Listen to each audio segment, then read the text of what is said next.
Hi everyone, welcome to my channel way to English. Friends, आप लोग सब कैसे हैं? अच्छे हैं ना? बढ़िया। और बाहर नहीं निकल रहे हैं, बिल्कुल मत निकलिए। देखिए, कोरोना धीरे धीरे कोरोना कोरोना करते करते बढ़ा जा रहा है। नेवर माइंड, आज मैं आप लोगों से कुछ इंटरेस्टिंग डिस्कस करने आई हूँ। देखिए, लाइफ में ऐसी बहुत सारी चीज़ें होती हैं जो हमें पता नहीं होती हैं, और पता करने की कोशिश हम अगर करें तो ही हम जान सकते हैं, वरना नहीं जान सकते। और एक इम्पॉर्टेंट बात कहूँगी कि लाइफ में एक गुरु होना बहुत ज़्यादा ज़रूरी होता है।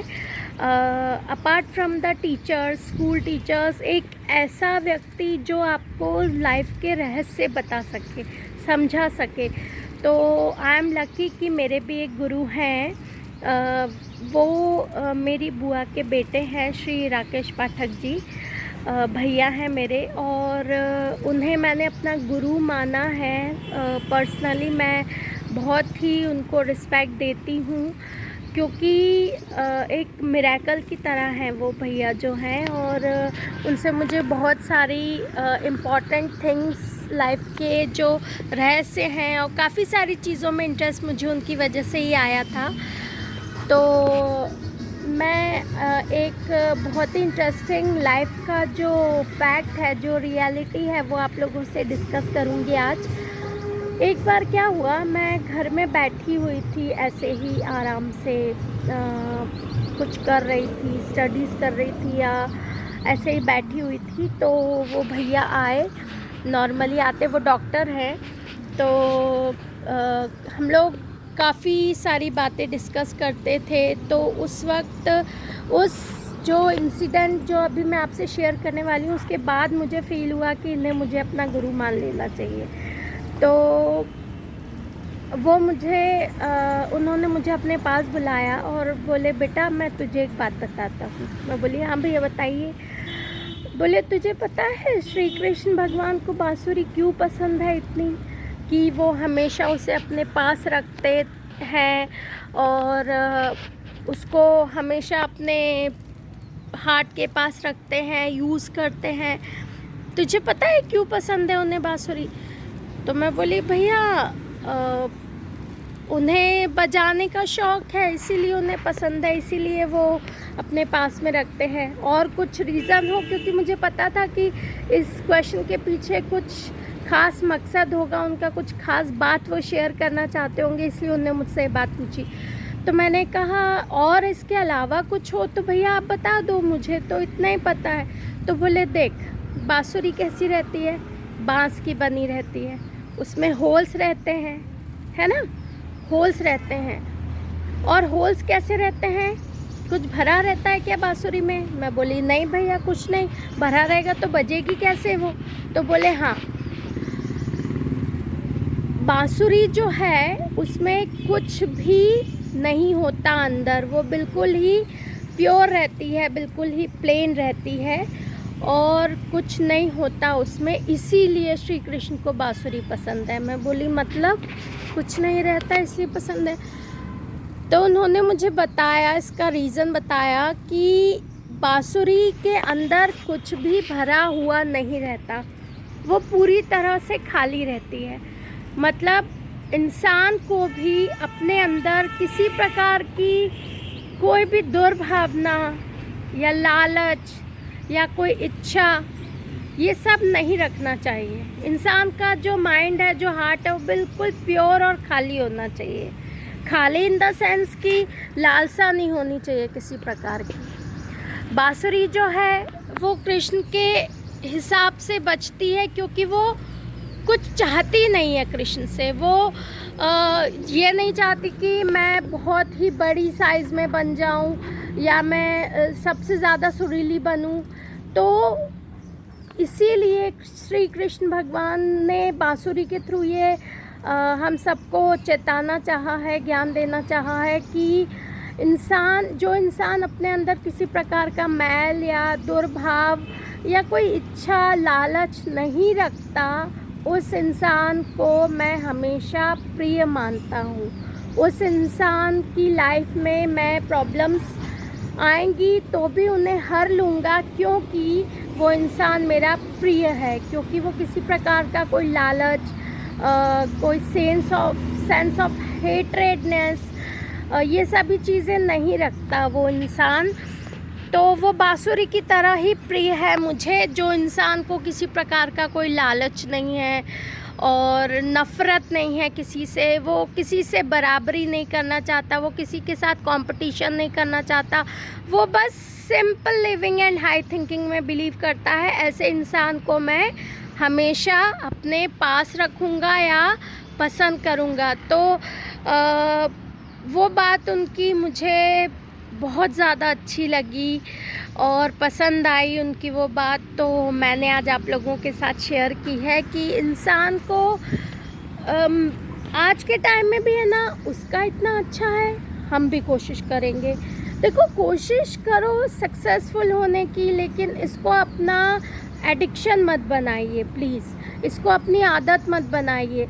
और पता है ओवर थिंकिंग क्यों होती है? ओवर थिंकिंग इसलिए होती है जब हम किसी से जलते हैं या हम किसी को खुश नहीं देख सकते, अरे वो सक्सेसफुल कैसे हो गया, मुझे भी कुछ करना पड़ेगा।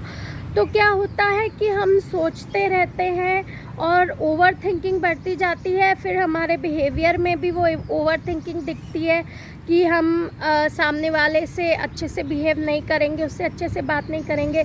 बोलकर में भी आज एक ऐसा क्वेश्चन था, आज नहीं कल था, तो मैंने उसका एक आंसर दिया था कि ऐसे लोग होते हैं जो आपको हमेशा नीचा दिखाना चाहते हैं, तो उनके साथ क्या करना चाहिए? देखिए, वो लोग ऑलरेडी दूसरे की नज़र में गिर जाते, क्योंकि लोगों को समझ में आता है, मेरे साथ भी कई जगह ऐसा हुआ है कि सामने वाले को पता है कि मैं अपने काम में बहुत अच्छी हूँ, बहुत ऑनेस्ट हूँ, लेकिन उसे वो बात डाइजेस्ट नहीं हो रही है, तो वो अननेसेसरी परेशान करेगा या मजबूर करेगा गलती करने के लिए, या ज़रा सी बात पे आके डिस्टर्ब कर देगा ताकि आपसे कोई मिस्टेक हो जाए। तो ये चीज़ें वही लोग करते हैं जिनकी ओवर थिंकिंग होती है, और जो लोगों के मन में बहुत सारा भरा रहता है, अरे मुझे उसने ऐसा कह दिया, कैसे कह दिया। और मैं बोलती हूँ, पता है, जिसको आपकी जितनी बुराई करनी है करने दो, तबीयत से करने दो, पेट भर के करने दो, आपको उससे कोई फ़र्क नहीं पड़ने वाला है, क्योंकि इंसान 99% बुराई नहीं करता है, वो आपसे बराबरी नहीं कर सकता ना, इसीलिए आपकी बात करता है। उसे पता है कि ये इंसान मुझसे ज़्यादा अच्छा है, वो चीज़ वो डाइजेस्ट नहीं कर पाता, तो बुराई करेगा, बहुत सारी बुराई करेगा। अब फैमिली में ही एक दूसरे की बात कर रहे हैं, एक दूसरे की, अरे भूल जाओ वो सब कुछ, हो गया, जाने दो, ठीक है। तो इस तरह की चीज़ें होती हैं जो हमें बहुत परेशान करती हैं लाइफ में।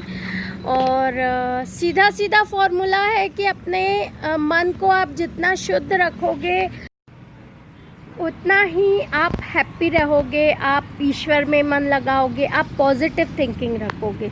और मैं बताऊं, इंसान को ना, मतलब मैं भी अब ऐसी ही हो गई हूँ एक्चुअली, कि कोई बुरा बोल रहा है ना, उसे बोल लेने दो, कोई फ़र्क नहीं पड़ता आपको, कोई कितना भी बुरा बोले, आपको पता है ना आप कैसे हो, आप अच्छे हो, तो बस हमें उसके जैसा थोड़ी बनना है। और काफ़ी सारे कोटेशंस आते हैं, देखे होंगे आपने, कि जब कोई बराबरी नहीं कर सकता तो बुराई कर लेता है, ठीक है। और एक तो हुआ ये बुराई, कि किसी की बुराई मत करो, अगर किसी ने कुछ बुरा बोला है तो उस चीज़ को माइंड से निकाल दो। दूसरा ये है कि कोई हमें अंडरस्टैंड नहीं करता तो भैया हमारी प्रॉब्लम नहीं है, ये उसकी प्रॉब्लम है कि वो हमें अंडरस्टैंड नहीं कर पा रहा है, तो हमें दुखी होने की क्या ज़रूरत है। हमें पता है कि ये उसकी आदत है ना। एक और छोटी सी घटना डिस्कस करूँगी आपसे। लास्ट ईयर मैं महाभारत देख रही थी, जो बाद में न्यू वाला जो महाभारत बना है सौरभ राज जैन का, वो देख रही थी। तो उसमें द्रौपदी का चीर हरण होता है। तो वो काफ़ी ज़्यादा दुखी होती हैं। वो रूम में आती हैं और ज़ोर ज़ोर से चिल्ला के कृष्ण भगवान को याद करती हैं, किसी से भी नहीं मिलती हैं।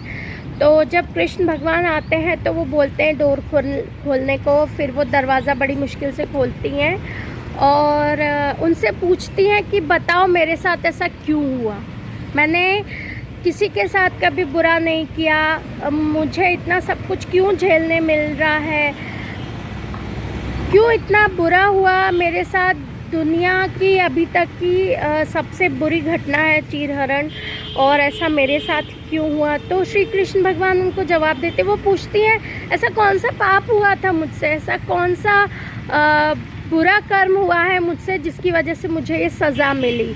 तो श्री कृष्ण भगवान उनसे कहते हैं कि पांचाली, बुरा कर्म तुम्हारा नहीं था, बुरा कर्म दुर्योधन का है, और जो लोग बुरा कर्म करते हैं ना, वो कर्म उनसे और बुरा करवाता है। इसका मतलब ये नहीं है कि जिसके साथ बुरा हुआ उसने कोई पाप किया हो जिसका दंड उसे मिल रहा है ना। ये बहुत बड़ी सीख है हम सभी के लिए। हम परेशान हो जाते हैं ना, हमने बहुत पाप किया होगा जब भी ऐसा हुआ, लेकिन ये गलत है, ऐसा नहीं सोचना चाहिए। जो गलत कर रहा है ना, उसके कर्म उससे गलत करवा रहे हैं। आ रही है मेरी बात समझ में आपको? जो ऑलरेडी बुरा है, जिसके माइंड में बुरा है, उससे उसके जो कर्म है वो बुरा करवा रहे हैं। इसमें आपकी कोई गलती नहीं है। आई बात समझ में? तो ये बात वो द्रौपदी को समझाते हैं। तो इससे मुझे सीख मिली, समझ में आया कि यार हम हर वक्त अपने आप को दोष क्यों दें। हमारे साथ ऐसा हुआ तो हमारी गलती है, हमारी वीकनेस है। नहीं है हमारी कोई वीकनेस भैया, हम नहीं कर रहे किसी के साथ गलत, हम बुरा नहीं कर रहे किसी के साथ, हमारी वीकनेस नहीं है। ये उस इंसान के कर्म हैं, जो उसके मन में जो बुराई चलती रहती है ना, वही उससे और बुरे कर्म करवाती है। ये जो रेप होते हैं, ये सब होता है, ये उन लड़कियों की गलती नहीं रहती है ना। ये बोलने वाले जब बोलते हैं ना कि तुम्हारी गलती की वजह से ऐसा हुआ होगा या तुमने कोई बुरा कर्म किया होगा, तो बहुत गुस्सा आता है उन लोगों पर। आपने देखा था कि हमने क्या कर्म किया था या उसने क्या कर्म किया था? आपको उसके पास्ट के बारे में पता है? आपको उसके पिछले जन्म के बारे में पता है कि उसने क्या बुरा किया था? नहीं पता ना। तो फिर आप कैसे बोल सकते हो कि उसने ये बुरा किया इसलिए उसके साथ ऐसा हुआ? ऐसे बहुत लोग हैं जो ये बोल देते हैं, झट से बोल देते हैं। ऐसा नहीं है। जो बुरा कर्म करता है उससे उसके कर्म ही बुरा करवाते हैं, क्योंकि उसके मन में गंदगी ऑलरेडी भरी हुई है। Is that clear? तो बातें तो मेरे पास बहुत सारी हैं करने के लिए, लेकिन आई होप आप लोगों के पास इतना समय नहीं रहता है कि आप लोग मेरी पूरी रामायण सुनो, लेकिन सुनना ज़रूर, क्योंकि ये चीज़ें आपको लाइफ में बहुत काम आएंगी। मेरे पास ढेर सारे एक्सपीरियंसेस हैं। मैं नेक्स्ट डे जब भी आऊँगी आप लोगों से फेस टू फेस कन्वर्सेशन करने के लिए या अपना वीडियो बनाऊँगी, तो कोई नया टॉपिक डिस्कस करूँगी।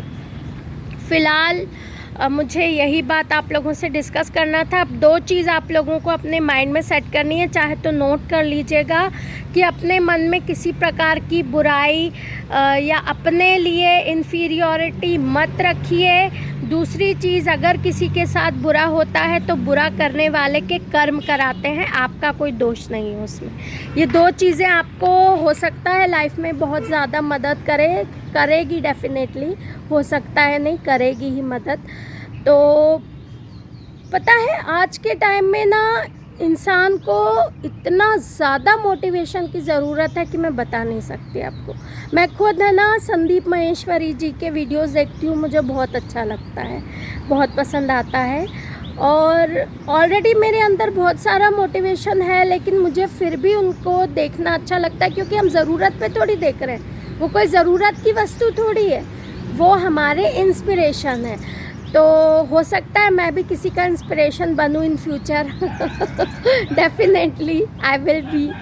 तो बस हंसते रहिए, मुस्कुराते रहिए। बाय।